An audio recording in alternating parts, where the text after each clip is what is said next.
I always thought power belonged to those who spoke the loudest, those whose voices carried across rooms and left no space for anyone else, those who commanded attention and respect simply because they demanded it. But life has a way of quietly teaching lessons, and I discovered, slowly and almost reluctantly, that power can exist in forms that are subtle, gentle, almost invisible, yet deeply felt by everyone around. And it began with small observations, like noticing people in meetings who didn't need to interrupt to be heard, or teachers who rarely raised their voices but still guided everyone effortlessly, or friends who didn't argue to prove a point, yet somehow shaped outcomes. And the more I paid attention, the more I realized that these people moved the world not through noise, but through presence. And I remember one day at a crowded bus stop, watching a man who said nothing, spoke to no one, yet the entire crowd seemed to adjust around him, giving him space, softening their movements, lowering their voices without realizing why. And I felt an odd, uncomfortable awareness that something I had never understood was happening, a force that needed no explanation, a kind of influence that did not scream for attention, yet could not be ignored. And as I walked home that evening, replaying the scene in my mind, I thought about all the times I had tried so hard to make myself heard, to assert my presence, to be noticed, to explain, to justify, to convince. And I realized I had spent most of my life exhausting myself trying to replicate the loud, forceful kind of power, thinking it was the only type that mattered, unaware of this quieter, more enduring force that seemed to exist naturally in others. And I began to notice these moments everywhere, in colleagues, strangers, family, even casual acquaintances who, without a word, could make people stop, listen, or shift. And it struck me how strange and unfair life felt, that some people could hold influence effortlessly while others, like me, struggled endlessly for scraps of attention, for recognition, for acknowledgement. Yet this unfairness also felt like an invitation, like a subtle challenge to understand, observe, and perhaps learn a different way to exist in the world, a way that wasn't loud, demanding, or forceful. And I began remembering other small examples from my life, moments that had always puzzled me, like a quiet supervisor who never shouted, yet everyone followed her guidance, a friend who listened without judgment, and suddenly everyone around them felt calmer, a relative who spoke softly but whose words carried weight and clarity that no argument could match. And the more I reflected, the more I realized that these moments were not accidents. They were clues, patterns, subtle lessons in human behavior, presence, and emotional influence. And I found myself thinking about how much energy I had wasted trying to force outcomes, speaking too much, explaining too much, proving too much, always reacting, always worrying, always hoping, always overcompensating, when perhaps the answer lay in doing less, observing more, breathing more, being present without demanding, listening without reacting. And I felt a mix of awe and sadness. Sadness because I had spent decades unaware, but awe because the possibility of change seemed real, tangible, and deeply promising. And I began studying this quietly, noticing the spaces between words, the pauses, the way a calm glance could shift a conversation, the way an unhurried step could change the pace of a room, the way presence, when rooted in self-awareness and emotional steadiness, could be more compelling than any argument, any speech, any attempt to assert dominance. And I remembered a moment in my 20s when I worked for someone who rarely raised their voice, rarely corrected anyone harshly, rarely demanded obedience, yet everyone followed naturally, instinctively, not out of fear but out of respect, trust, and a subtle desire to align with someone who seemed fully in command of themselves. And I realized then that I had witnessed the same kind of power at the bus stop, the supermarket, the workplace, and countless other quiet corners of life. And the realization unsettled me, because it implied that all the effort, all the noise, all the proving myself I had done was not necessary to influence, to be heard, to matter. And I felt a strange mix of relief and shame, relief at knowing a different way was possible, shame at realizing how much I had ignored the simplest truth, that stillness, presence, and calm could do what noise could not, could move people subtly, deeply, enduringly. And it fascinated me this invisible force that seemed to operate quietly in the world, shaping conversations, guiding decisions, softening tensions, restoring calm without any fanfare, applause, or recognition. And I wondered with quiet urgency whether I could ever learn it, whether I could cultivate the patience, awareness, and self-possession it required, whether I could quiet the constant need to fill space with words, to explain, to react, to prove, and whether in doing so I could finally feel the steady weight of presence in my own life. And in that moment, I made a promise to myself, quietly, humidly, without fanfare, to begin observing, learning, and practicing this subtle kind of power, because if it could exist naturally in others, there was no reason it couldn't grow within me.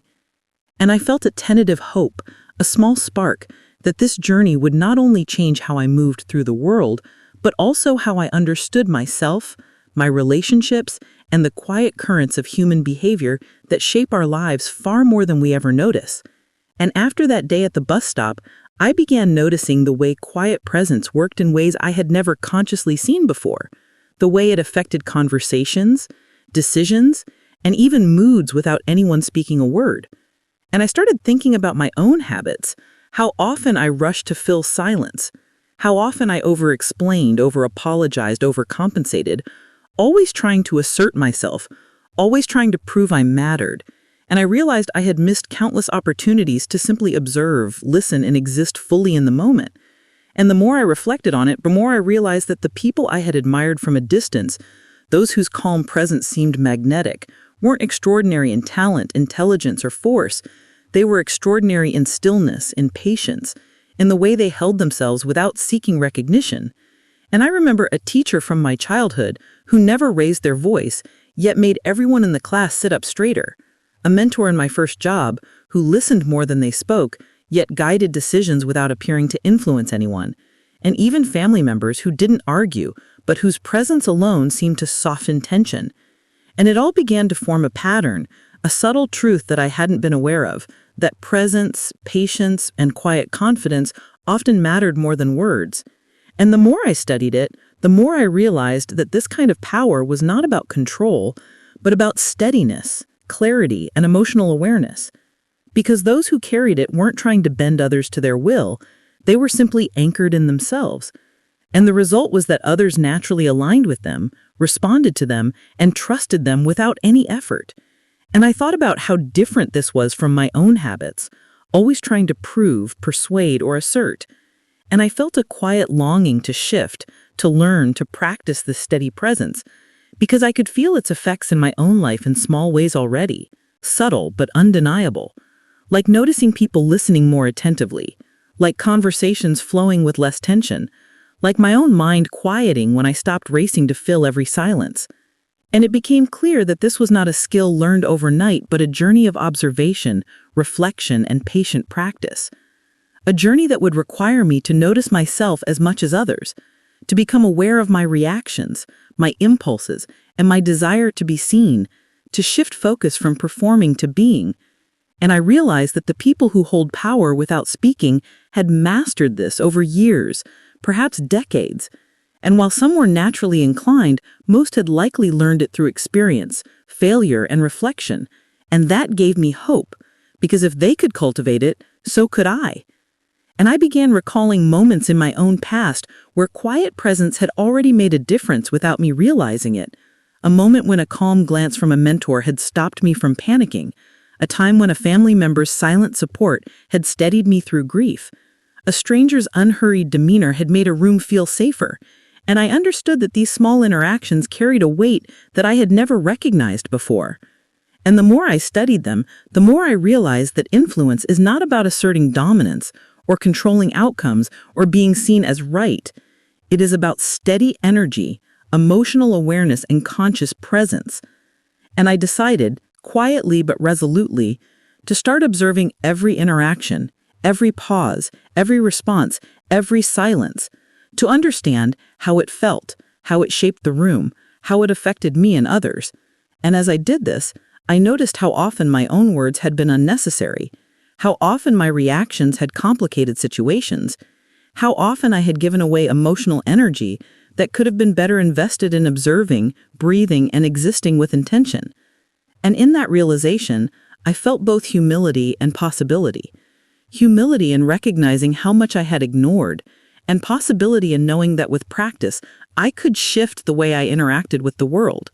Not through force, but through presence. Not through speaking, but through being. And I felt a quiet, gentle hope that this journey, this process of learning to hold presence without speaking, to influence without demanding, to shape situations without forcing, would not only change how I moved through life, but also how I understood human connection, communication, and influence.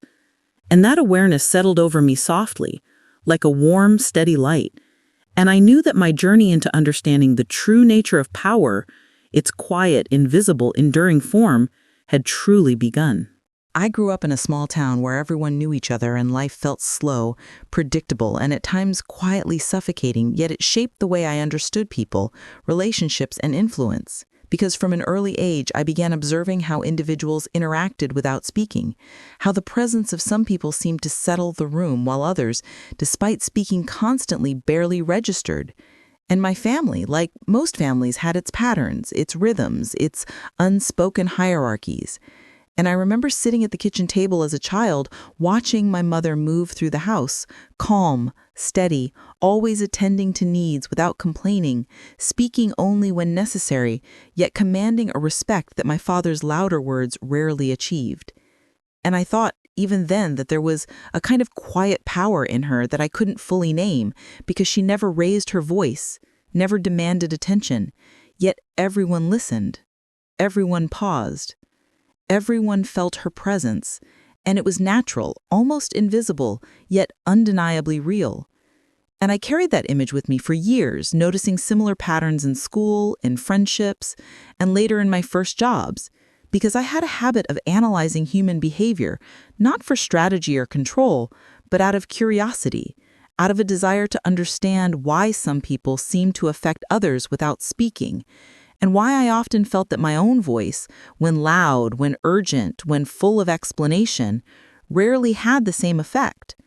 And I remembered my first teacher in elementary school, who never raised her voice, who rarely called on students directly, who moved slowly and with intention, yet her presence alone brought order to the classroom, inspired focus, and created an atmosphere where learning felt calm and natural. And I realized even then that influence didn't have to shout.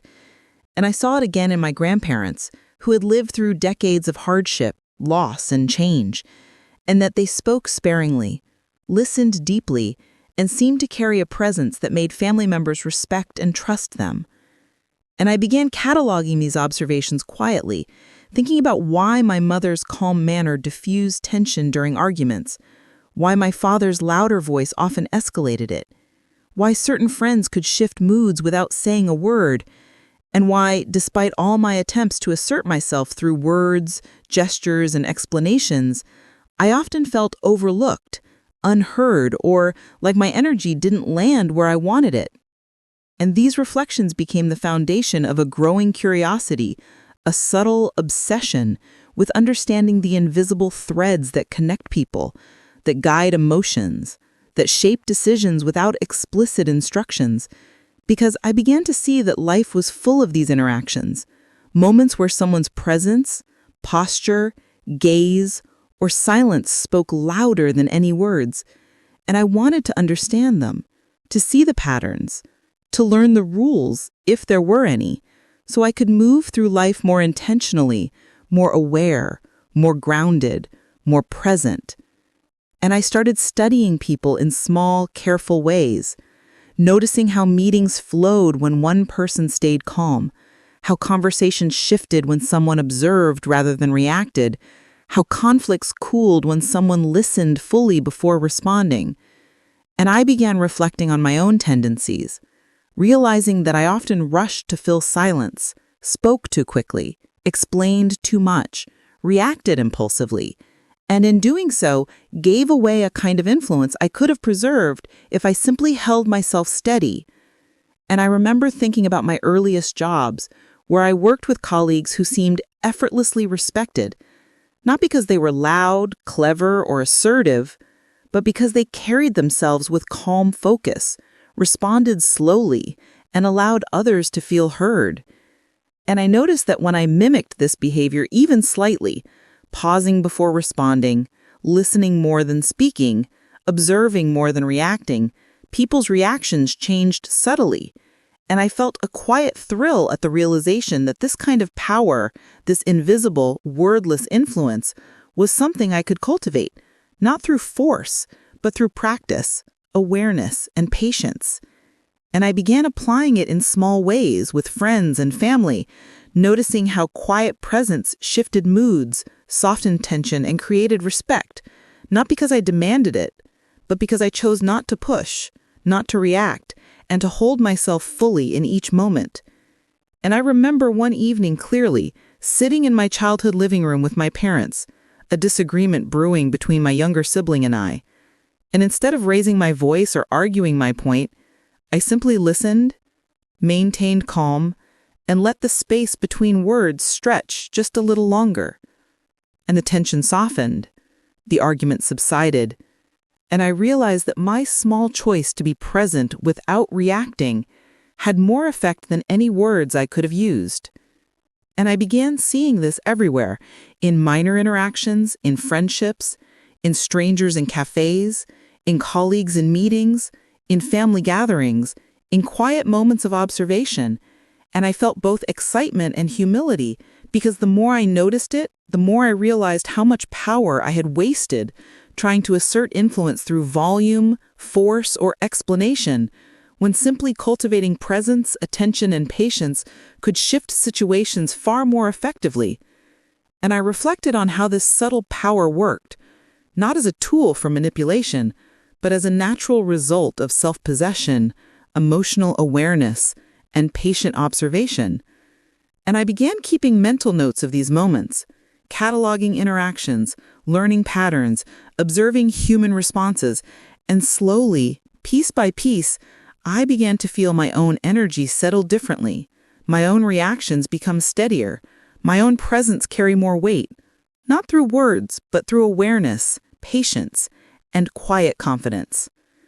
And as I grew older, these reflections became a central part of how I navigated life, guiding my choices, my relationships, and my understanding of influence, because I had learned that words alone rarely change people, but presence, calmness, and stillness shape outcomes, invisibly, enduringly.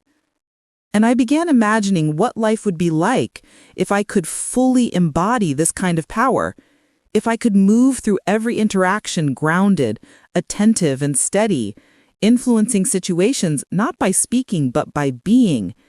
And as I practiced observing, reflecting, and adjusting my presence, I felt subtle shifts everywhere, in how colleagues responded, how friends approached me, how family conversations unfolded. And in those shifts, I glimpsed a quiet, wordless power that felt almost sacred, because it required patience, discipline, and emotional clarity, and yet its effects were profound, lasting, and deeply human. As I moved into adulthood, I began noticing how this quiet influence shaped not just personal interactions, but entire environments. And I realized it was everywhere once you paid attention. In offices where a calm manager's mere presence made teams perform better. In social gatherings where someone's steady energy brought ease to tense situations. In classrooms where a quiet teacher commanded focus without raising their voice.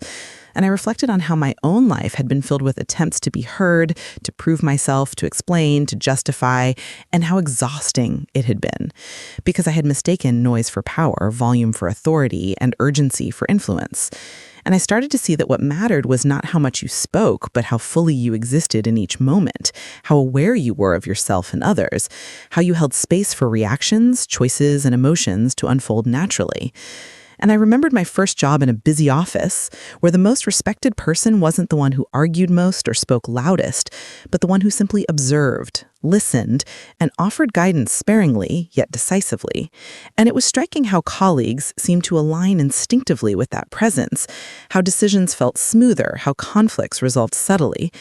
And I realized that influence without speaking came not from control, but from a rooted calmness, from emotional clarity, from self-possession. And the thought struck me that the skill, or perhaps art, was something I had been unconsciously chasing all my life without naming it, without fully understanding it. And I began experimenting more intentionally, noticing my own reactions, holding back words that were unnecessary, observing the effect of stillness, the effect of patient listening, the effect of simply existing fully without trying to dominate. And I began seeing changes in the smallest interactions. A friend more open to conversation, a colleague more attentive to suggestions, a family member calmer in discussion. And it felt like discovering a hidden language, a language of presence, patience, and energy that spoke louder than arguments ever could. And I reflected on how much of this was influenced by early family life, by the people around me, by those I had observed in my youth, the quiet strength of my mother, the composed attentiveness of my grandparents, the careful listening of my teachers, the way certain friends seemed to guide the mood of any room without demanding it. And I realized these patterns were subtle but deeply instructive, showing me that influence did not require persuasion or assertion, only grounded presence and thoughtful action. And I began practicing deliberately, pausing before speaking, holding eye contact without forcing it, listening fully, resisting the urge to over-explain, noticing energy shifts in a room. And with each practice, I felt my own awareness expand, my own presence carry weight in ways I had never experienced, and I realized that this was the foundation of real power, quiet, patient, and invisible to those who were not paying attention, but profoundly felt by those who were. And I remembered instances in my life where this had already occurred without my recognition. A mentor's calm demeanor during a tense project, a friend's silent support during personal struggles, a stranger's steady gaze redirecting chaos in a room. And the more I recalled these moments, the more I began to see that power without words was less about manipulation, but more about alignment with yourself, with others, with the flow of human interaction. And I started cataloging examples, reflecting on their characteristics, understanding the subtle mechanisms, patience, observation, empathy, self-control, emotional clarity, and the choice to act or not act with intention. And as I practiced embodying these qualities, I noticed profound effects, not through loud acknowledgement, but through subtle shifts. Colleagues seeking my advice without prompting, friends opening up more freely, conflicts diffusing without intervention, and a strange sense of peace settling over me because I realized that influence was not a performance, but a state of being, a quality cultivated in the mind, body, and heart.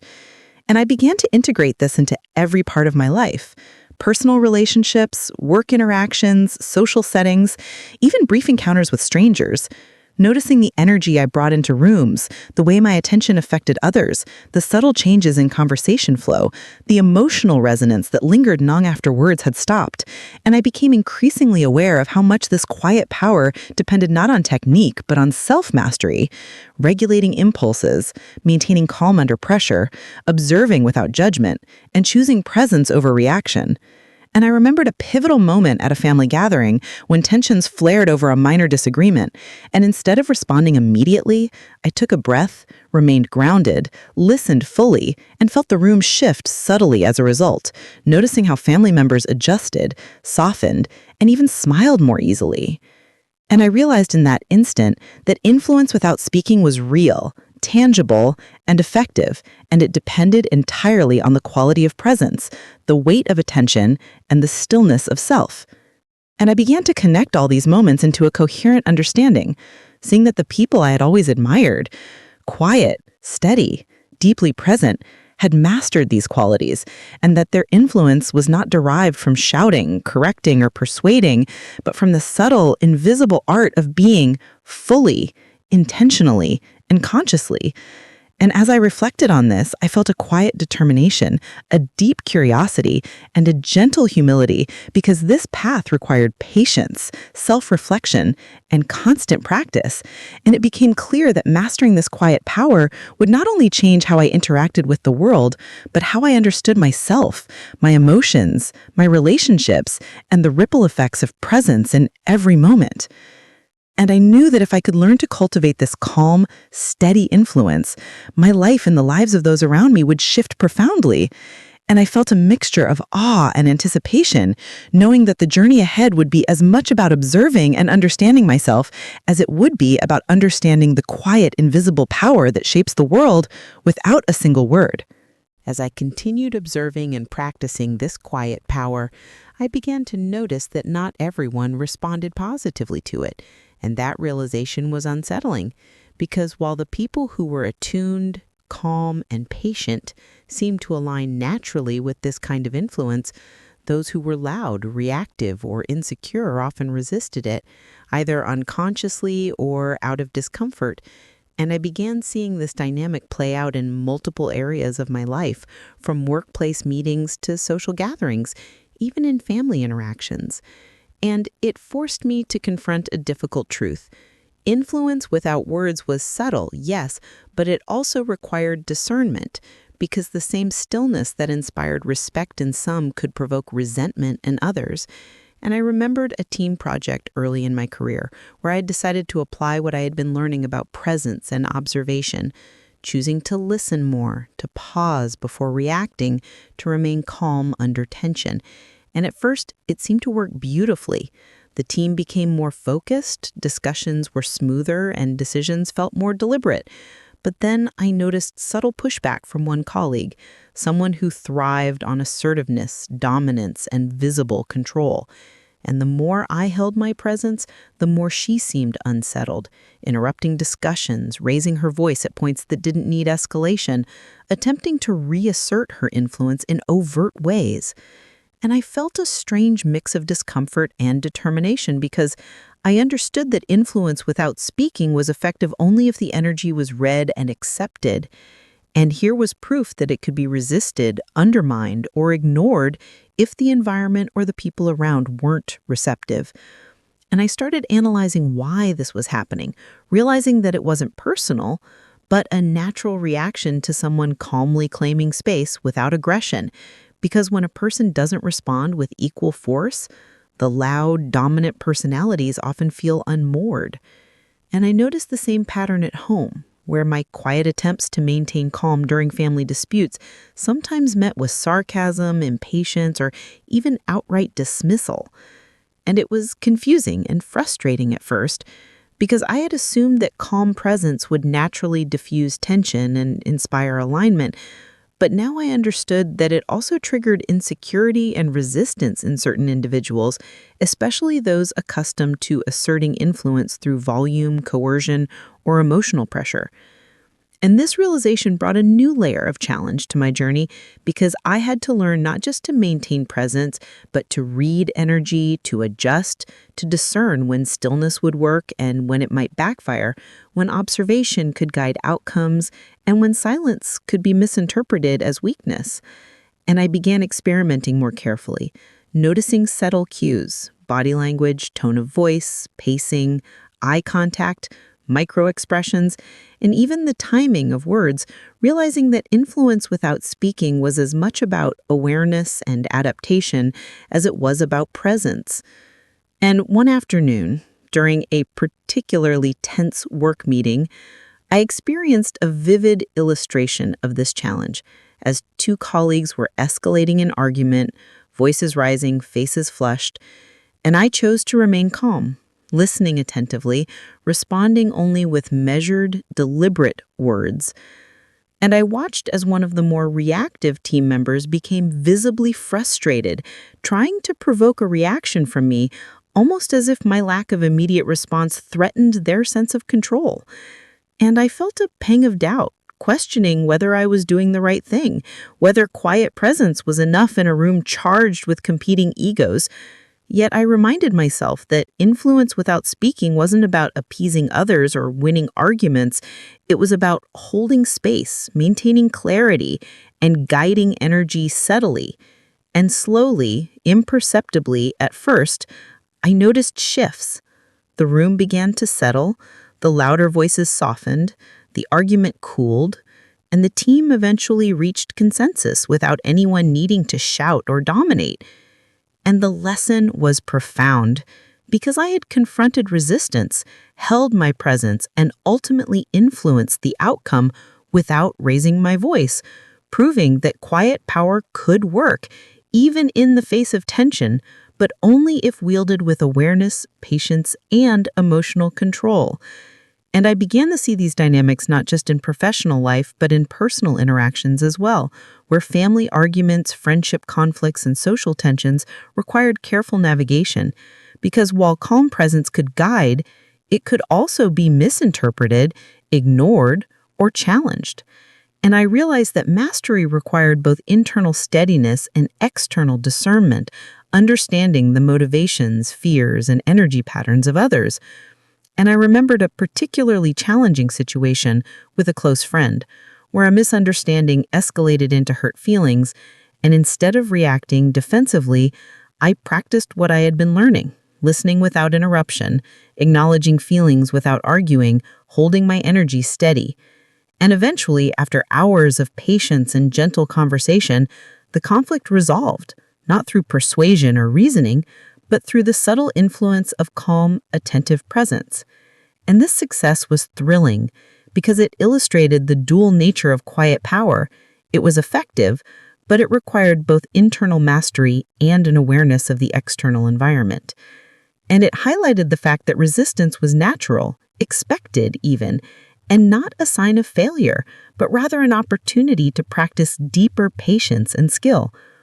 And I began to see patterns in resistance. It often arose from insecurity, fear, or a desire for control, and it could manifest as impatience, provocation, sarcasm, or even attempts to dominate the calm presence. And understanding this allowed me to respond more thoughtfully, not reactively, preserving my own steadiness while gently guiding the situation. And I realized that every interaction became a subtle test of patience, observation, and presence, teaching me to navigate human dynamics with care, empathy, and strategic stillness. And I began to notice these patterns in broader contexts as well, like community events, social gatherings, and even casual encounters where some individuals naturally exerted influence through presence, while others resisted it, creating tension, subtle power struggles, and energy shifts that could affect outcomes far more than words. And I started tracking these observations mentally, cataloging examples, reflecting on my own responses, and refining my approach, learning when to speak, when to listen, when to act, when to remain silent. And slowly, I began noticing that my own confidence, calmness, and awareness were growing, allowing me to navigate conflict with greater ease, while understanding that the resistance I encountered was part of the process, not a failure of my presence. And as I continued practicing, these experiences built upon each other, creating a deeper understanding of the intricate interplay between presence, influence, and human dynamics. And I realized that the journey of quiet power was not linear, not always comfortable, but profoundly rewarding, teaching me patience, self-control, empathy, and a refined awareness of how energy flows between people, shaping interactions, decisions, and relationships in ways that words alone could never achieve. And in that realization, I felt both humility and quiet excitement, knowing that while resistance was inevitable, the skill of navigating it with presence was attainable. And each encounter, each challenge, each tension became a chance to practice, refine, and embody the subtle, enduring, and invisible influence that I had first glimpsed at that crowded bus stop years ago when I saw a man command the room without a single word. And now, after careful observation, reflection, and practice, I began recognizing that influence without speaking was not magical or mysterious. It was a cultivated, disciplined, patient art that required awareness, emotional intelligence, and steady presence. And each moment of rising conflict became not a threat, but an opportunity to apply this knowledge, test my patience, and deepen my understanding, creating a foundation for the moments that would come later, when the challenges would grow more personal, more emotionally charged, and more significant. And I knew that the journey through conflict, resistance, and tension would ultimately teach me not just how to influence others quietly, but how to anchor myself, remain grounded, and navigate life with a calm, steady, and intentional presence that could withstand even the most turbulent energy around me. And in that understanding, I found both resolve and anticipation for the deeper lessons that were still ahead. As I became more attuned to this quiet influence, I began noticing that the challenges weren't always external. Often, they came from within, from my own impulses, insecurities, and habitual responses that had been so ingrained I hardly recognized them. And it was during these internal conflicts that I realized how much work still lay ahead. Because even as I practiced patience, observation, and steady presence, I sometimes felt the familiar urge to interrupt, to explain, to defend, to react. And these impulses threatened to undo all the subtle work I had been cultivating. And I remembered one particular family dinner when a disagreement arose about a long-standing misunderstanding, and I felt the familiar tension tighten in my chest, the old desire to assert myself, to clarify, to correct, to make sure I was right, surged up. And yet I paused, breathed, and reminded myself of the principles I was learning: presence over reaction, observation over defense, stillness over noise. And I watched the conversation unfold with a quiet attentiveness, noticing how others' words and emotions ebbed and flowed, how small gestures shifted energy, and how silence could create space for reflection that words often failed to provide. And in that moment, I realized that resisting my own reactive impulses was as critical to influence as reading the energy of others, because every unpracticed reaction chipped away at presence, while each intentional pause reinforced it. And I felt a mixture of frustration and wonder, understanding that mastery of this subtle power required both external awareness and internal discipline, a continuous effort to observe, regulate, and adjust. And I began keeping mental notes, cataloging situations where my impulses threatened to disrupt calm, noting how the mere act of pausing, listening, and choosing presence could diffuse tension and subtly shift the dynamic. And I remembered another moment at work when a project team was floundering under pressure, emotions running high, and I could feel the usual instinct to jump in, direct, correct, explain, take control. But instead I held back, observed quietly, offered only measured guidance when necessary, and witnessed something remarkable. The team began to self-organize, collaborate, and resolve issues more effectively than they had under my prior active direction. And it struck me how counterintuitive it was, how much trust, patience, and restraint were required to allow influence to flow without overt intervention. And yet the results were undeniable, reinforcing the lesson that quiet power wasn't passive or weak, but intentionally disciplined. And I began to notice similar patterns in social interactions outside of work, with friends and acquaintances, where I had previously felt compelled to dominate conversations, clarify misunderstandings, or assert my opinions. And now I observed quietly, allowed others to lead, spoke only when my words added clarity or depth, and saw how relationships shifted subtly but meaningfully, how tension eased, how connection deepened. And it was a delicate balance, because misreading energy or holding back too much could result in misunderstanding, misalignment, or even conflict. And I remembered a particularly tense encounter with a colleague who had a tendency to provoke, to challenge authority, to test boundaries. And as usual, my first instinct was to respond, defend, or assert control. Yet I chose to remain calm, observed body language, tone, and subtle cues, and allowed the conversation to unfold without immediate reaction. And gradually, imperceptibly, the tension softened, the provocation lost force, and the colleague engaged more cooperatively, illustrating again that influence without speaking required patience, awareness, and trust in the process. And it was in these repeated experiences, both successful and challenging, that I began to see a pattern. Quiet power is not simply about remaining silent or calm. It is about attuning to the currents of human behavior, noticing shifts in energy, responding with intention rather than reflex, balancing restraint and contribution, and understanding that influence is relational, not transactional, not about control, but about alignment. And I reflected on the internal struggles I faced in cultivating this, recognizing that every moment of temptation to react was a chance to practice, to strengthen presence, to refine emotional clarity.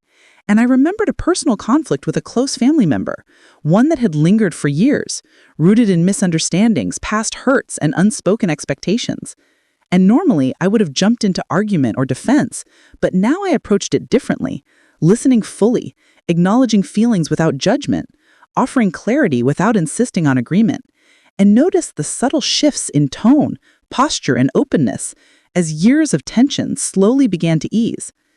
And it was humbling to see how much patience, attentiveness, and measured presence could accomplish where words and insistence had previously failed. And I realized that rising conflict, whether external or internal, was the true test of quiet power, because it exposed both the strength and the vulnerability of presence and demanded continuous self-awareness, emotional regulation, and strategic observation. And I began thinking about the broader implications, how human societies, organizations, and communities often overvalue noise, assertiveness, and visible control, while underestimating the subtle, enduring influence of calm, grounded presence. And I noticed the same dynamics in friends' social circles, in leadership structures, in public interactions, where those who seemed unassuming often shaped outcomes profoundly, while the loudest voices were sometimes ignored or resisted.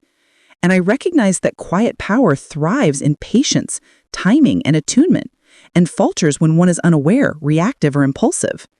And these lessons became increasingly personal as I faced more emotionally charged situations where stakes were higher, emotions more raw, and resistance more intense. And I realized that developing this kind of influence required not only observation and practice, but also courage, because it demanded restraint in moments where instinct screamed to act, and vulnerability in moments where silence could be misinterpreted as weakness. And each challenge became a test, each tension an opportunity, each resistance a mirror reflecting my own growth. And I began documenting these experiences mentally, reflecting on what worked, what didn't, and how subtle adjustments in attention, presence, and timing could completely alter outcomes. And I noticed that even small gestures, a steady gaze, a calm tone, a deliberate pause, carried weight, shaping interactions in ways that words alone could not. And I realized that influence without speaking was deeply relational, rooted in empathy, attunement, and the capacity to hold space for others' responses. And in mastering this, I was not just learning a skill, but cultivating a way of being, a grounded presence that affected both my internal state and the external world. And slowly, through repeated observation, reflection, and practice, I felt a growing confidence, a steadiness, and a quiet excitement that I was finally beginning to understand the true nature of influence, how power could be held, shared, and felt without a single word being uttered. And yet, even as I experienced these successes, I knew the rising conflicts were far from over, because life would continue to test this presence through resistance, provocations, misunderstandings, and emotional turbulence.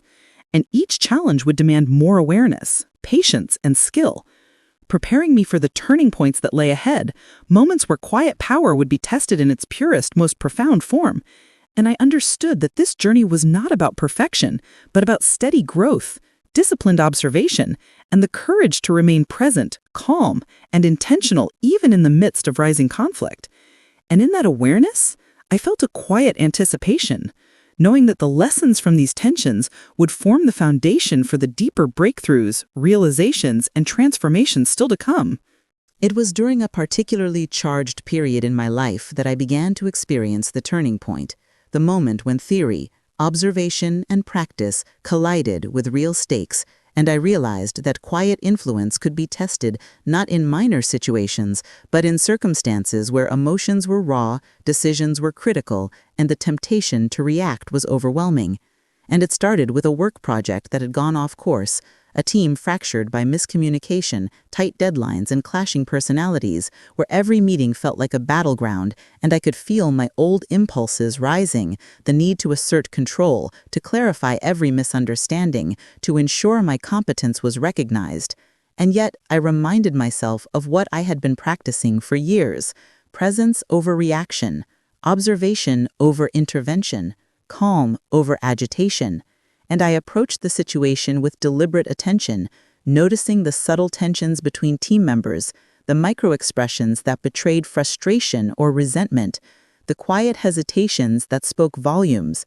And I chose my moments carefully, offering guidance only when absolutely necessary. And in doing so, I witnessed something remarkable.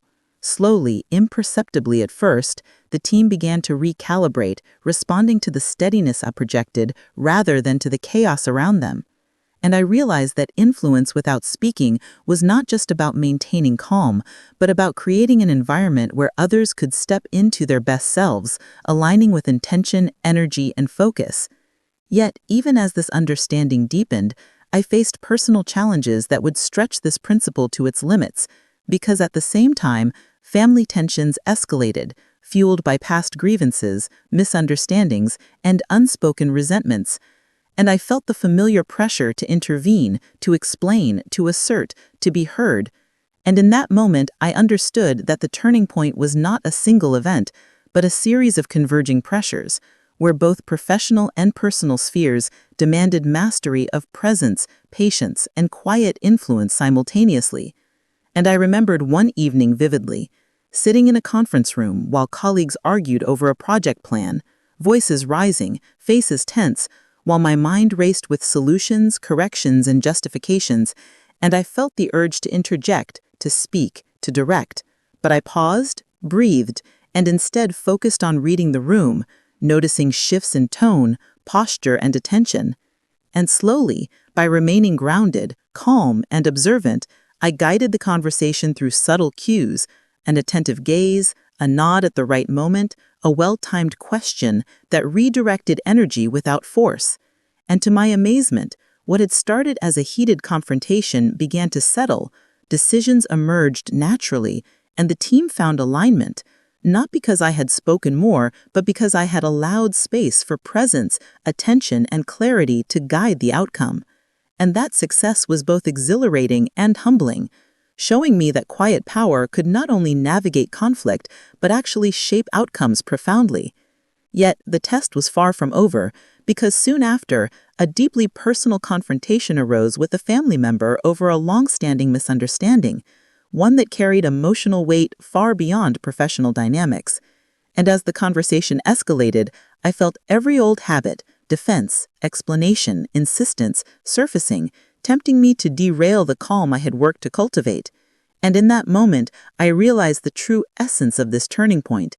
It required not just presence, but courage, because holding still, observing, and responding intentionally in emotionally charged situations demanded a willingness to risk misunderstanding, vulnerability, and even temporary discomfort.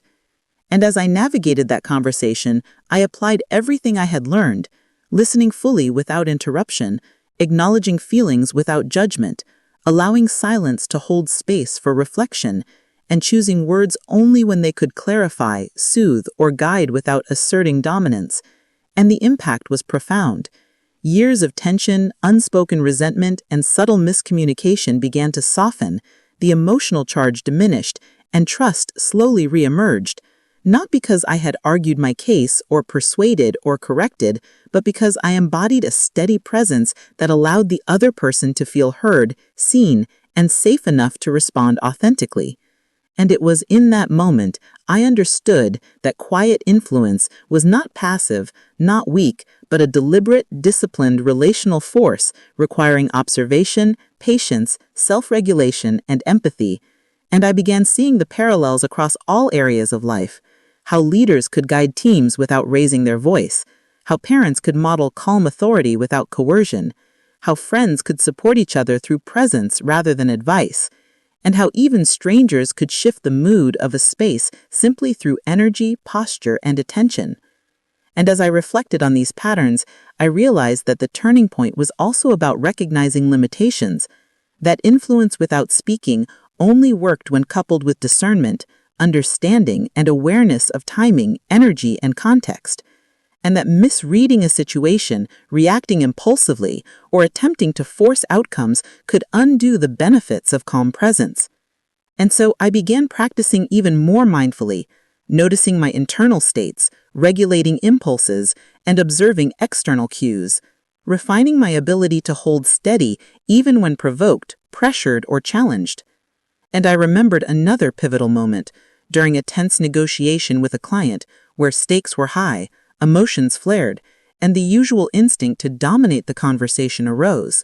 Yet I held back, listened intently, responded minimally but intentionally, and noticed the subtle shifts. The client became more open, more cooperative, more willing to consider compromise, and I felt a quiet sense of confirmation that the principles I had been cultivating truly worked. Yet, I also recognized that every challenge, every conflict, every provocation was a test, a turning point that demanded presence, patience, and emotional clarity.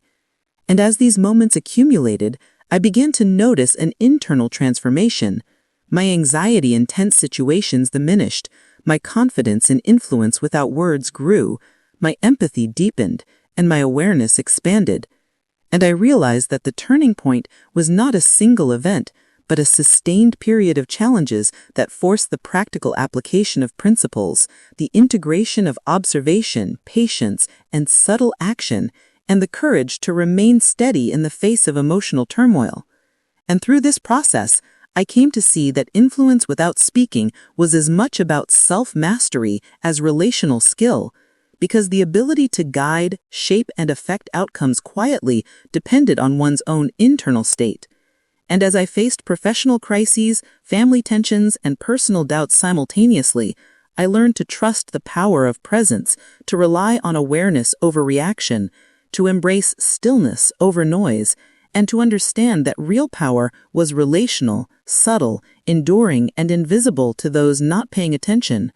And in the midst of these turning points, I felt a profound shift, confidence rooted in self-possession, calmness tempered by empathy, and a deep understanding that influence without words was not only possible, but sustainable. And it became clear that the moments of rising conflict, resistance, and tension I had experienced earlier were merely preparation for this phase, where the lessons of observation, patience, emotional clarity, and disciplined presence would be tested at the deepest, most consequential levels. And as I reflected on these experiences, I understood that the turning point was not only about navigating immediate challenges, but about internalizing the principles of quiet power so thoroughly that they became an intrinsic part of how I approached every interaction, decision, and relationship. And that awareness gave me a sense of calm purpose, even amidst chaos, tension, and high stakes. And I understood, finally, that the turning point was both an end and a beginning, the culmination of observation and practice, and the threshold for deeper mastery, emotional insight, and transformative influence. And as I stood at that threshold, I felt ready, grounded, and quietly powerful in a way that words could never fully convey. Following that initial breakthrough, the real tests of influence without speaking became even more personal, more intricate, and more emotionally charged because life have a way of layering challenges, mixing professional pressures with family dynamics, internal doubts, and unexpected external disruptions. And I began to understand that quiet power was never about singular victories, but about sustained presence in the midst of complexity. And one of the most intense moments arrived when a long-standing disagreement with a close family member resurfaced, reigniting old wounds and unspoken frustrations. And normally, I would have reacted impulsively, responding with defense, explanation, or justification. But I reminded myself that the essence of this turning point was to maintain calm, observe deeply, and enter in only when necessary. And as the conversation unfolded, voices rose, emotions flared, and every instinct in me demanded an immediate response. Yet I held my presence, noticed the subtle shifts in tone, body language, and timing, and carefully allowed space for the other person to express themselves fully without interruption. And in doing so, I observed something remarkable. The tension, which had escalated exponentially at first, began to ebb subtly, like a tide gradually receding, as the other person, sensing the absence of confrontation, began to soften, reconsider, and communicate more openly. And it was in this moment I realized that influence without speaking is relational, depending on the dynamic energy between people, and that patience, presence, and attunement could accomplish what words, arguments, or insistence never could. And at the same time, I was confronted with the limitations of this approach, because quiet influence is not a tool for controlling outcomes, And there were moments of resistance, misinterpretation, and even subtle manipulation that challenged the effectiveness of stillness. And I learned to recognize these instances not as failures, but as signals for heightened awareness, for careful observation, and for thoughtful engagement, understanding that the balance between restraint and action is delicate and demands constant self-reflection, emotional regulation, and strategic timing.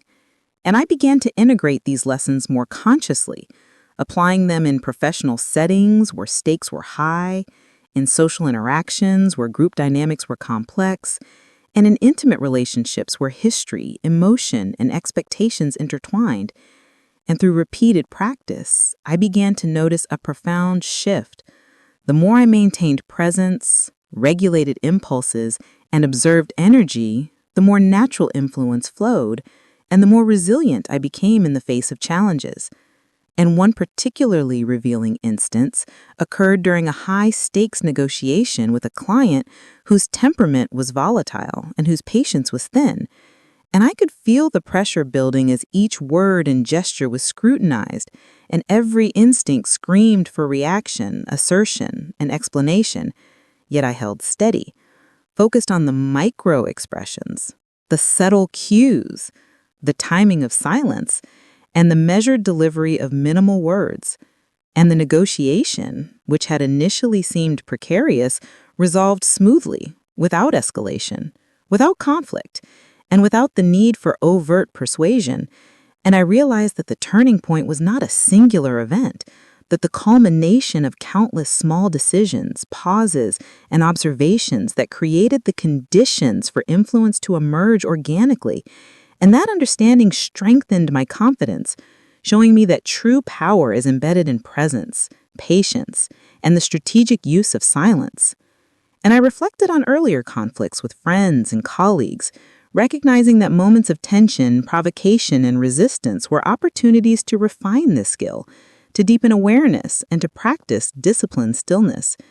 And I began applying the same principles to personal relationships, observing energy, pausing before reacting, listening fully, offering words only when they carried purpose, and noticing how even subtle shifts, a calm tone, a gentle nod, a reflective pause, could dramatically change the dynamic, allowing conflicts to de-escalate, misunderstandings to resolve, and trust to be rebuilt. And yet, despite these successes, the turning point revealed another critical lesson. Influence without speaking is profoundly relational, and its effectiveness depends not only on the presence of the one practicing it, but also on the receptivity, emotional state, and awareness of those around them. And this awareness led me to a deeper understanding that quiet power is not about controlling others, but about shaping environments, guiding energy, and facilitating alignment through the quality of presence rather than the quantity of words. And during this period, I faced multiple overlapping challenges, a demanding professional project, family tensions, and internal doubts that tested every principle I had cultivated, requiring vigilance, patience, and careful discernment in every interaction. And as I navigated these complexities, I began noticing patterns. The people most resistant to quiet influence often relied on visible dominance, emotional intensity, or assertive verbal control. And the more they attempted to provoke or manipulate, the more my calm presence could redirect energy, diffuse tension, and subtly guide outcomes without confrontation. And I realized that influence without speaking was not only effective, but also inherently sustainable, because it relied on internal mastery rather than external validation. And it could be maintained over long periods without exhausting energy or creating conflict. Yet, it required continuous self-awareness, emotional regulation, and a deep understanding of relational dynamics. And I began documenting these lessons mentally, cataloging scenarios, responses, outcomes, and energy shifts. And I noticed that as I internalized these principles, my confidence grew, my empathy deepened, and my ability to navigate both personal and professional conflicts became more natural and fluid. And one particularly defining moment occurred when a close friend confronted me with an accusation rooted in misunderstanding and old grievances. And my first instinct was to defend, explain, or justify, But I paused, observed, listened, and allowed the conversation to unfold without interruption, noticing subtle cues in voice, expression, and posture.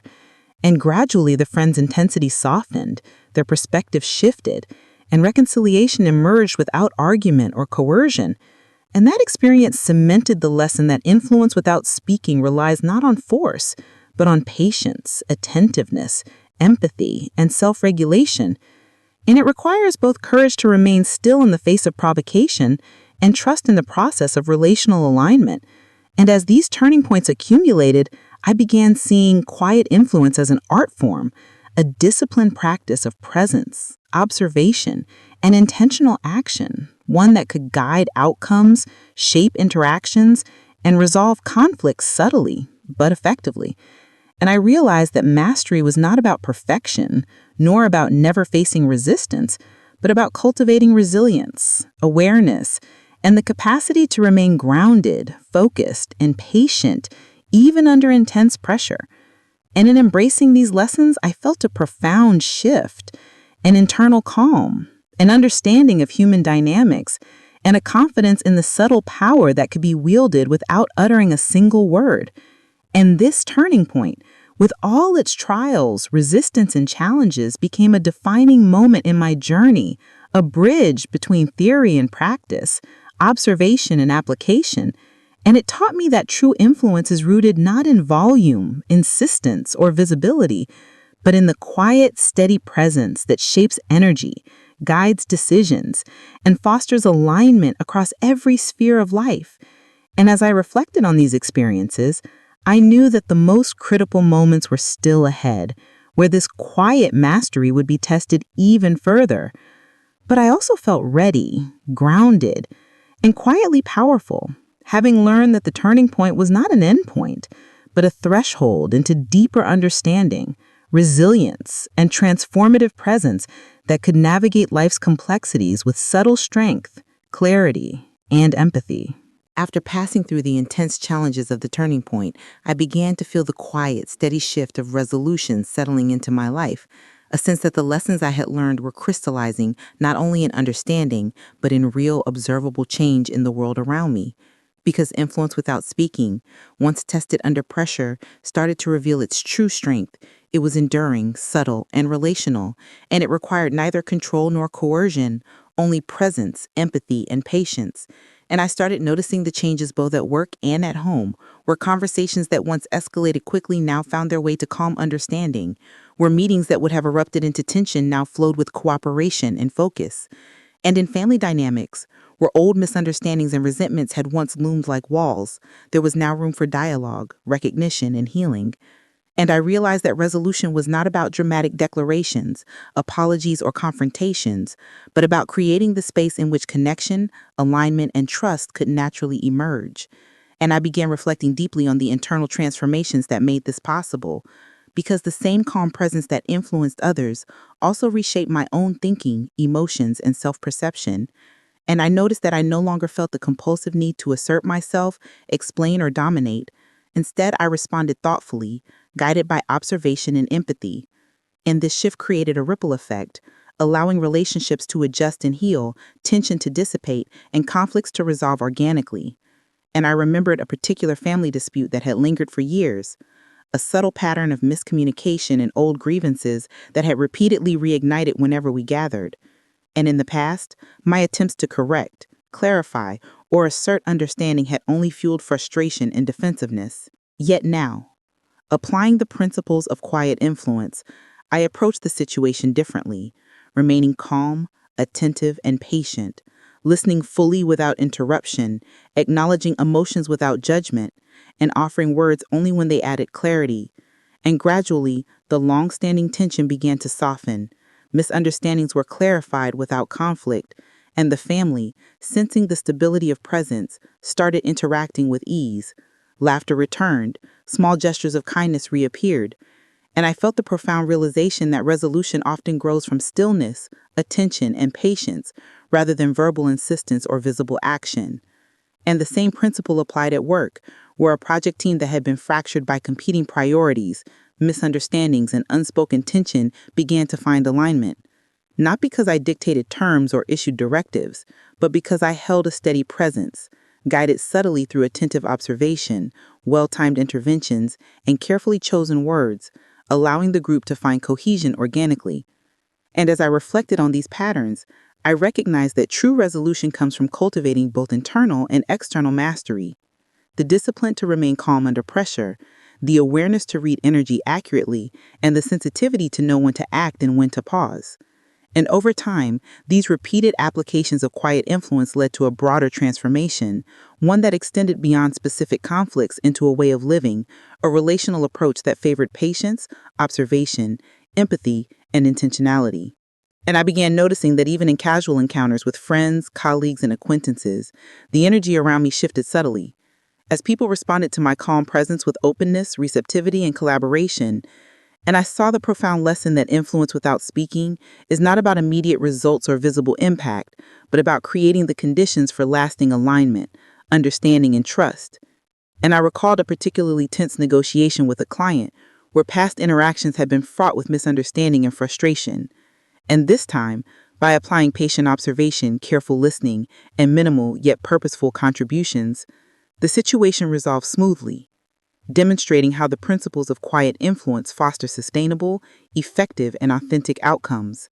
And the resolution that emerged from these experiences was not dramatic or loud, but deeply satisfying, a quiet confirmation that the long, challenging journey through conflict, resistance, and tension had borne fruit.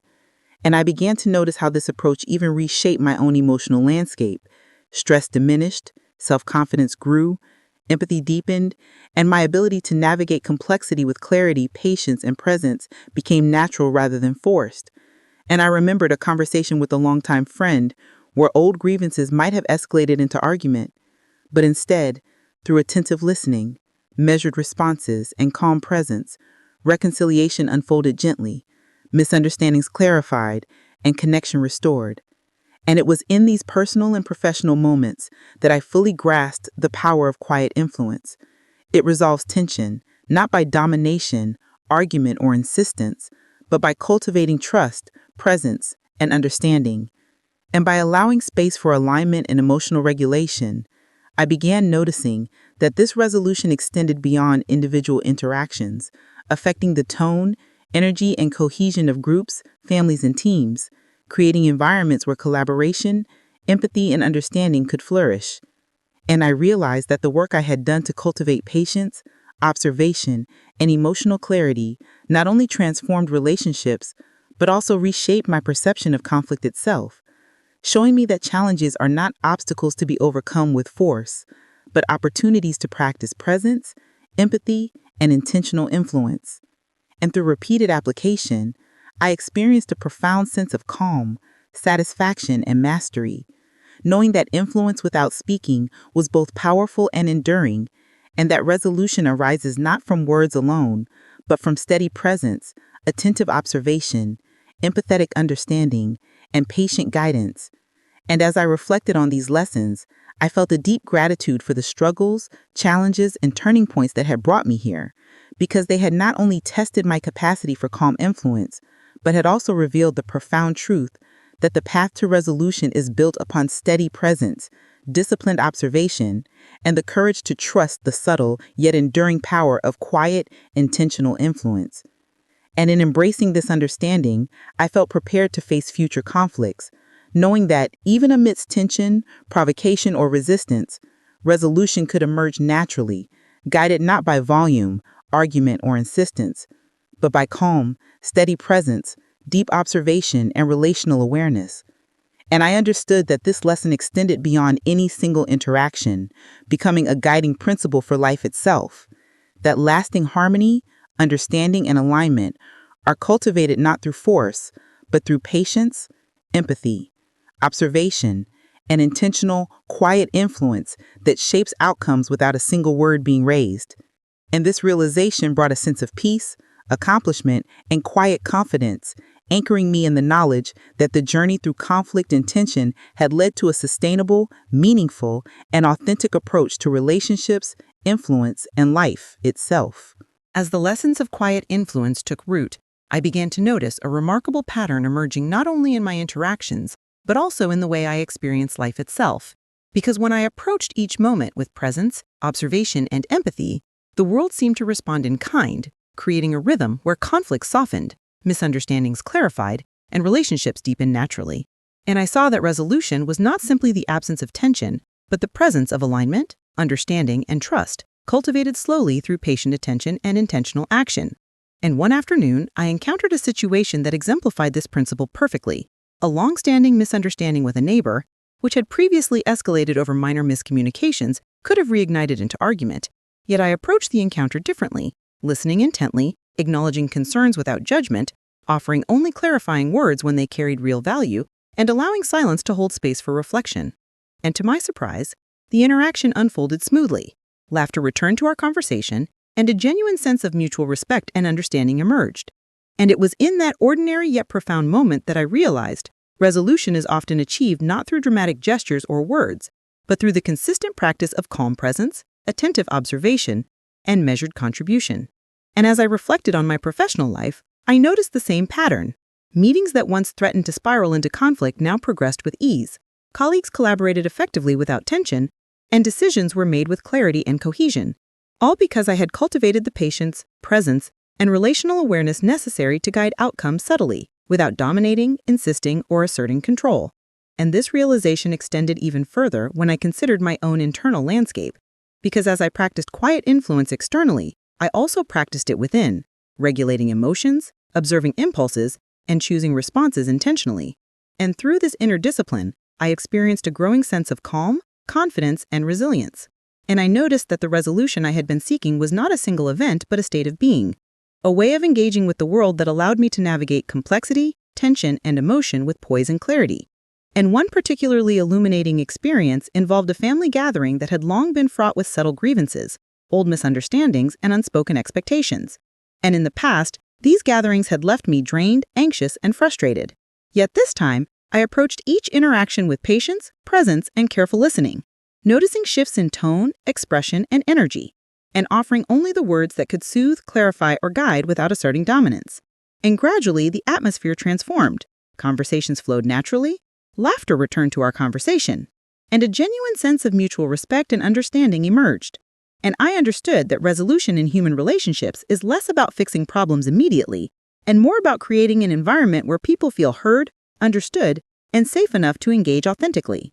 And I applied the same principle at work, where team dynamics that once felt volatile now moved toward collaboration, understanding, and efficiency, not because I controlled outcomes, but because I held steady presence, provided subtle guidance, and allowed the natural alignment of energy and intention to emerge. And over time, I observed that this method of quiet influence consistently fostered clarity, trust, and cooperation. And it was deeply satisfying to witness how patience, empathy, and careful observation could resolve conflicts more effectively than any forceful intervention. And as I reflected on these experiences, I realized that the path to resolution is inherently relational. It depends on awareness, attunement, timing, and trust, and requires that one cultivates both internal mastery and external sensitivity. And through repeated practice, I felt my confidence grow, my understanding deepen, and my capacity to navigate complexity strengthen.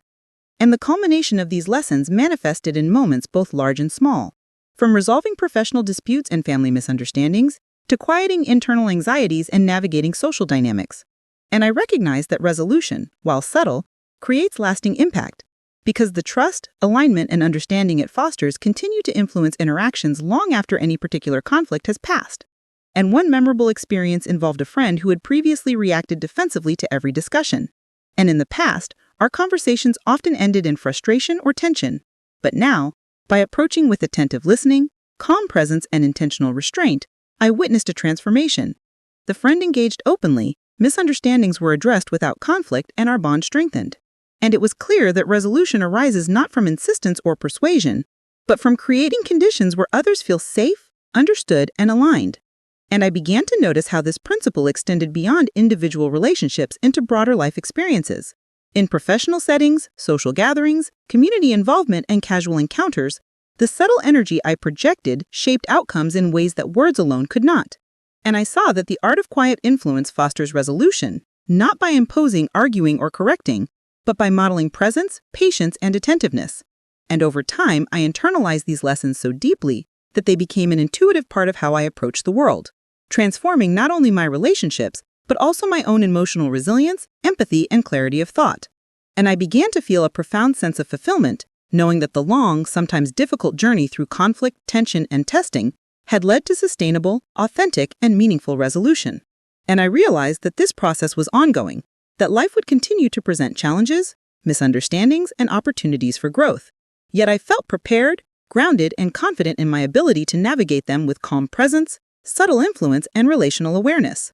And I understood that resolution is not a single achievement, but a continuous practice, a way of being that shapes interactions, fosters understanding, and cultivates trust. And as I reflected on these experiences, I felt a deep sense of gratitude for the lessons learned, for the challenges that tested my patience and presence, and for the subtle yet profound power of influence without speaking.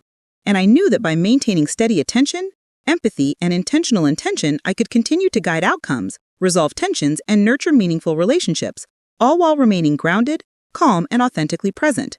And this realization brought a sense of quiet peace, satisfaction, and enduring confidence, anchoring me in the understanding that resolution, when cultivated through presence, observation, and empathy, is both possible and profoundly transformative.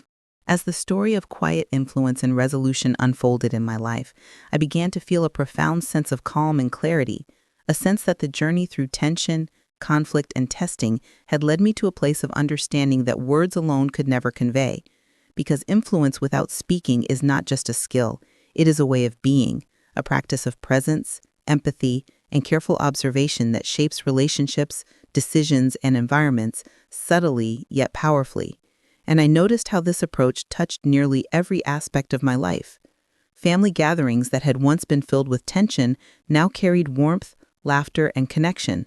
Professional meetings that might have escalated into conflict now flowed with cooperation and clarity. And even casual encounters with friends, colleagues, and acquaintances reflected the subtle energy of patience, attention, and awareness that I had cultivated over time. And I reflected on how remarkable it was that such profound effects emerged not through force, argument, or insistence, but through the quiet, intentional, consistent practice of being fully present and attentive. And in these reflections, I began to appreciate the depth of the lessons I had learned, that true power comes not from speaking loudly, dominating conversations, or asserting control, but from creating an environment in which others can express themselves fully, align with intention, and respond authentically. And this understanding reshaped not only how I approached others, but also how I approached myself, because I realized that the ability to hold calm presence in tense situations required self-awareness, self-regulation, and trust in my own capacity to navigate complexity without needing external validation. And as I integrated these lessons more deeply, I noticed that my responses became more deliberate, my patience more enduring, my empathy more natural, and my confidence more grounded, and I saw that quiet influence is not a passive or weak form of power, but an active, disciplined, and relational force that creates lasting alignment, trust, and understanding. And I thought about the many turning points, conflicts, and challenges I had faced along the way, from family disputes to professional negotiations, and I recognized that each one had served as a test, an opportunity to practice presence, empathy, and intentional guidance. And through these repeated experiences, I had internalized the principles of subtle, relational influence in a way that now felt effortless, yet deeply effective. And I reflected on the broader implications of these lessons, recognizing that this approach could be applied in countless areas of life, in leadership, parenting, friendship, teamwork, community involvement, and even casual daily interactions, because the principles are universal: observation, patience, empathy, intentionality, and trust. And when applied consistently, they foster understanding, alignment, and resolution. And as I considered the journey in its entirety, I felt a sense of gratitude for the struggles, mistakes, and moments of uncertainty that had brought me here, because they had tested my patience, resilience, and presence, and in doing so had taught me that influence without speaking is not immediate, flashy, or easily measured, but it is enduring, profound, and transformative, shaping outcomes in ways that words alone rarely can.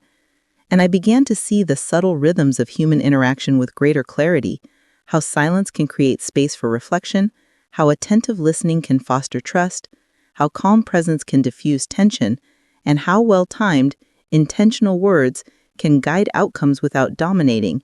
And I realized that this awareness had become a lens through which I viewed life itself, helping me approach challenges with steady patience, difficult conversations with empathy, and conflicts with clarity and calm. And in this state of understanding, I felt an internal peace that was rare and sustaining, a quiet confidence that came not from control over others, but from mastery over my own reactions, energy, and attention. And I recognized that the true power of influence lies not in making others comply, but in shaping conditions for alignment, understanding, and authentic collaboration. And as I reflected further, I saw that this practice had reshaped my relationships in profound ways. Trust deepened, connections strengthened, and conflicts resolved more naturally, not because I had exerted force or volume, but because I had embodied a calm, attentive, and empathetic presence that allowed others to engage fully and authentically. And this realization brought with it a subtle but powerful sense of fulfillment, because I understood that the journey had not only taught me how to influence others quietly, but also how to navigate life with steadiness, clarity, and compassion.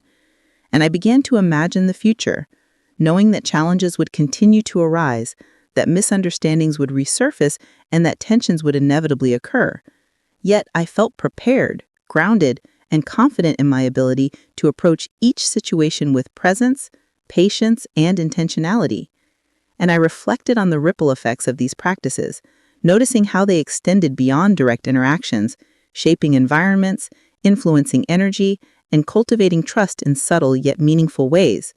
And I recognized that the culmination of this journey was not a single moment or achievement, but the ongoing practice of integrating quiet influence into every aspect of life, allowing patience, empathy, and attentiveness to guide action, foster understanding, and resolve tension. And as I sat with these reflections, I felt a sense of closure mixed with anticipation. Closure for the struggles and turning points I had navigated, and anticipation for the continued application of these principles in a life lived with intention, presence, and calm power. And in that quiet awareness, I understood the most profound lesson of all, that lasting influence, resolution, and connection are cultivated not through speaking loudly, asserting more, or controlling outcomes, but through consistent, attentive, empathetic presence and the courage to remain calm, patient, and intentional even when situations are challenging, emotional, or uncertain. And this understanding became a guiding principle for how I chose to engage the world, navigate relationships, and live my life, bringing a sense of peace, purpose, and quiet confidence that I had never experienced before. And as I embraced this truth fully, I felt the deep satisfaction of knowing that the journey through tension, conflict, and personal growth had led me to a place where influence, connection, and resolution could flourish naturally, sustainably, and profoundly, without ever needing to raise the single word.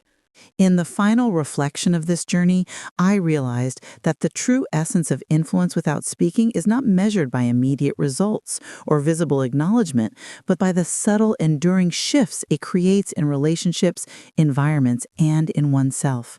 Because when I approached every interaction, whether professional, familial, or casual, with patient observation, empathetic presence, and intentional restraint, I began to notice outcomes emerging that were smoother, more aligned, and more authentic than anything I could have achieved through argument, insistence, or force. And I saw that the real power of quiet influence lies in its relational nature. It works by creating conditions where trust, understanding, and alignment can flourish naturally, allowing others to step fully into their best selves while I maintain composure and clarity. And as I looked back on the many turning points, tensions, and challenges I had faced, I recognized that each one had been a teacher, shaping my ability to remain grounded, attentive, and empathetic, even under pressure. And these lessons extended beyond any specific situation into a broader life philosophy, one that emphasizes presence over reaction, observation over domination, patience over impatience, and relational awareness over control. And I found that by embodying these principles consistently, I was able to navigate conflicts that once seemed insurmountable, facilitate understanding in situations that previously escalated, and foster trust and connection where miscommunication and misunderstanding had once prevailed. And even more importantly, I noticed that the practice of quiet influence reshaped my internal experience, reducing anxiety, building resilience, enhancing empathy, and giving me a profound sense of calm confidence in my ability to handle life's complexities. And this internal shift reinforced external effectiveness, creating a positive feedback loop where presence, patience, and attentiveness cultivated influence, which in turn deepened self-awareness and calm. And I reflected on the cumulative impact of these experiences. Family disputes that once left lingering resentment now resolved gently and naturally. Professional negotiations that could have turned adversarial now ended in alignment and cooperation. And casual social interactions carried an ease, understanding, and respect that felt effortless yet deeply meaningful. And I understood that the turning points, conflicts, and challenges along the way were not obstacles, but opportunities to practice, refine, and internalize the principles of quiet influence, and that true resolution is not found in words alone, but in the consistent cultivation of calm presence, empathetic listening, and intentional action. And I began to see that this approach applies universally in leadership, parenting, teamwork, friendships, and even brief encounters, because the principles of observation, patience, attentiveness, and relational awareness transcend context. And when applied consciously, they foster understanding, alignment, and trust that endure beyond the moment. And I realized that this understanding was more than a technique. It had become a lens through which I perceive life, allowing me to approach challenges with clarity, navigate tension with calm, and engage in relationships with empathy, awareness, and intentionality. And as I contemplated the broader implications, I felt gratitude for the journey itself, the mistakes, the resistance, the emotional tests, because without them, I would never have grasped the depth and subtlety of influence without speaking. And I appreciated that this power is not about control, visibility, or assertion, but about steady presence, careful observation, and relational attunement. And it can create profound transformation over time, often imperceptibly yet enduringly. And in embracing this truth, I found a sense of fulfillment, knowing that I could navigate life's complexities gracefully, foster connection authentically, and resolve conflicts effectively without ever needing to dominate, insist, or raise my voice. And I felt a quiet joy in seeing the cumulative effects in every sphere of life, from restored family bonds to professional harmony, from deeper friendships to smoother social interactions. And I understood that the journey continues, that challenges will arise, and that tensions will inevitably test patience and presence. Yet I felt prepared, grounded, and confident, knowing that the principles I had internalized, patience, observation, empathy, and intentional action, would guide me steadily through whatever comes next. And I reflected on the subtle but powerful truth that influence without speaking is both a skill and a way of life, one that, when practiced consistently, cultivates alignment, understanding, trust, and lasting resolution.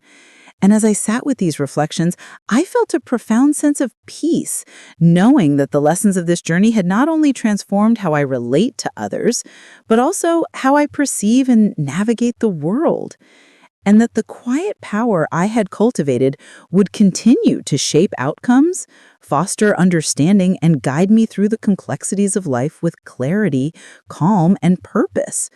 And in this realization, I understood the enduring moral of the journey that presence, empathy, patience, and careful attention are far more powerful than words alone, and that true influence, connection, and resolution emerge not from speaking loudly or asserting control, but from cultivating a steady, intentional, and relational presence that allows others and circumstances to align naturally, authentically, and sustainably. And with this understanding, I felt complete, grounded, and ready to move forward, carrying the lessons, insights, and quiet power with me into every interaction, every decision, and every moment that lies ahead.